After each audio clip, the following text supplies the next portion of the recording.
നമസ്കാരം. ഇന്ന് സംസാരിക്കുന്നത് പ്രകമ്പനം എന്ന സിനിമയെക്കുറിച്ചാണ്. അതിനു മുൻപ് എന്നെ പ്രോത്സാഹിപ്പിക്കുന്ന സബ്സ്ക്രൈബേഴ്സിന് ഞാൻ നന്ദി പറയുന്നു. തുടർന്നും നിങ്ങളുടെ സഹകരണം ഞാൻ പ്രതീക്ഷിക്കുന്നു.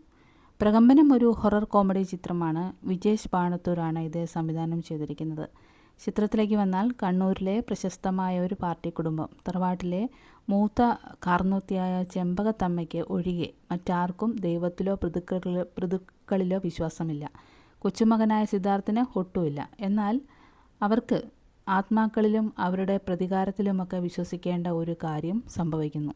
കുടുംബ ബന്ധങ്ങളെയും ക്യാമ്പസ് ജീവിതത്തെയും ഒരുപോലെ കണക്ട് ചെയ്ത് രചിച്ചിരിക്കുന്ന ഇതിൻ്റെ തിരക്കഥയ്ക്ക് ഒരു പുതുമ നൽകാൻ കഴിഞ്ഞിട്ടുണ്ട്. ശ്രീഹരി വടക്കനാണ് ഇതിൻ്റെ തിരക്കഥാകൃത്ത്. സിനിമയുടെ പകുതിയിലധികവും സിദ്ധാർത്ഥിൻ്റെയും സുഹൃത്തുക്കളുടെയും ക്യാമ്പസും ഹോസ്റ്റലുമൊക്കെ കടന്നു വരുന്നു. യുവാക്കൾക്കിടയിൽ നടക്കുന്ന രസകരമായ സംഭവങ്ങളെ അതിൻ്റെ ഫൺ എലമെൻ്റ് ചോർന്നു പോകാതെ അവതരിപ്പിച്ചിരിക്കുന്നു ഈ സിനിമയിൽ. സിദ്ധാർത്ഥായി ഗണപതിയും കൂട്ടുകാരനായ പുണ്യാളനായി സാഗർ സൂര്യയും എത്തുന്നു. ഇതിലെ ഷോ സ്റ്റീലർ എന്ന് പറയുന്നത് സാഗർ സൂര്യ തന്നെയാണ്. ഗണപതിയും ഒട്ടും മോശമാക്കിയിട്ടില്ല. പണി സിനിമയിലെ വില്ലൻ ക്യാരക്ടറിൻ്റെ നേരെ ഓപ്പോസിറ്റ് നിൽക്കുന്ന ഒരു ക്യാരക്ടറാണ് ഇതിൽ സാഗർ സൂര്യയ്ക്ക് ഉള്ളത്. പ്രകടനത്തിൽ ഒരുപോലെ തോന്നിച്ച ഒരു വ്യക്തിയാണ്. ഇവർക്കൊപ്പം നിൽക്കുന്ന ഒരു കഥാപാത്രമായിരുന്നു അൽ അമീനിൻ്റേത്. മൂവരും അവരുടെ സുഹൃത്തുക്കളും അവരുടെ എതിരാളികളുമൊക്കെയായി ഹോസ്റ്റൽ ഒരു ഉത്സവപ്പറമ്പ് പോലെ ആക്കിയിട്ടുള്ള ഒരു പ്രതീതിയാണ് നമുക്ക് കണ്ടുകൊണ്ടിരിക്കുമ്പോൾ തോന്നുന്നത്. പിള്ളേർക്കൊപ്പം താളം തുള്ളുന്ന ഹോസ്റ്റൽ വാർഡനായി അലക്സാണ്ടറും കിട്ടിയ വേഷം മികച്ചതാക്കിയിട്ടുണ്ട്. പിന്നെ പെർഫോമൻസിൻ്റെ എടുത്തു പറയേണ്ടത് കുഞ്ഞികൃഷ്ണൻ, രാജേഷ് മാധവൻ, അസീസ് നെടുമങ്ങാട്, ശീതൾ ജോസഫ്, അനീഷ് ഗോപാൽ എന്നിവരുടേതാണ്. അതിൽ കുഞ്ഞികൃഷ്ണൻ്റെ ക്യാരക്ടർ വളരെ നന്നായിട്ടുണ്ട്. അതുപോലെ തന്നെ രാജേഷ് മാധവൻ്റെയും. രാജേഷ് മാധവൻ ഒരു വ്യത്യസ്തമായ ഒരു ക്യാരക്ടറാണ് ഇതിനകത്ത് ചെയ്തിരിക്കുന്നത്. വളരെ ഭംഗിയായിട്ട് അദ്ദേഹം അത് ചെയ്തിട്ടുണ്ട്. കണ്ണൂരിൻ്റെ ഭാഷാശൈലിയാണ് ഇതിൽ രസകരമായ വേറൊരു സംഭവമായിട്ട് തോന്നിയത്. അതും എല്ലാവരും സംസാരിക്കുമ്പോൾ അതിൽ കൃത്യമായിട്ട് ചേർക്കാൻ അവർ നന്നായിട്ട് ശ്രദ്ധിച്ചിട്ടുണ്ട്.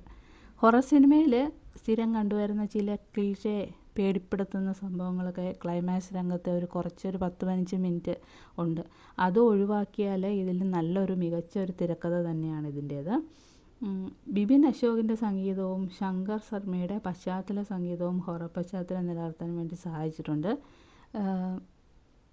ഹിന്ദു മിത്തോളജി പ്രകാരമുള്ള രാമ രാമ രാമ എന്ന് പറയുന്ന സന്ധ്യാനാമത്തിൻ്റെ ഒരു ഈണത്തിലുള്ള ഒരു സോങ് ഉണ്ട് ഇതിനകത്ത്. അത് മിക്സ് ചെയ്തിട്ടാണ്, അതായത് ഫ്യൂഷൻ കലർത്തിയിട്ടാണ് അവർ ഉപയോഗിച്ചിരിക്കുന്നത്.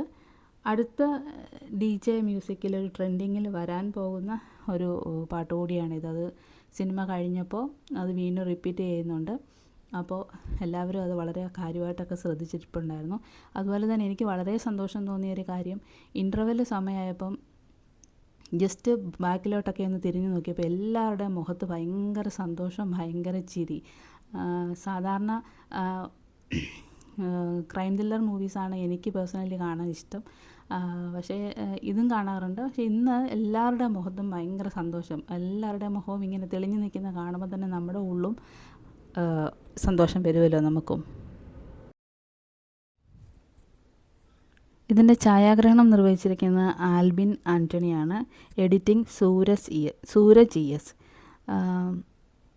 സിനിമ കണ്ടിറങ്ങുമ്പോൾ ചലച്ചിത്ര നവാസിൻ്റെ അപ്രതീക്ഷിത മരണം ഒരു നൊമ്പരമായിട്ട് മനസ്സിൽ കിടക്കും.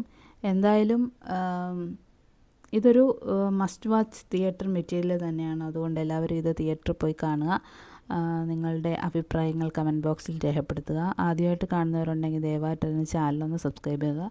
അപ്പോൾ അടുത്തൊരു സിനിമയുമായിട്ട് പെട്ടെന്ന് വരാം.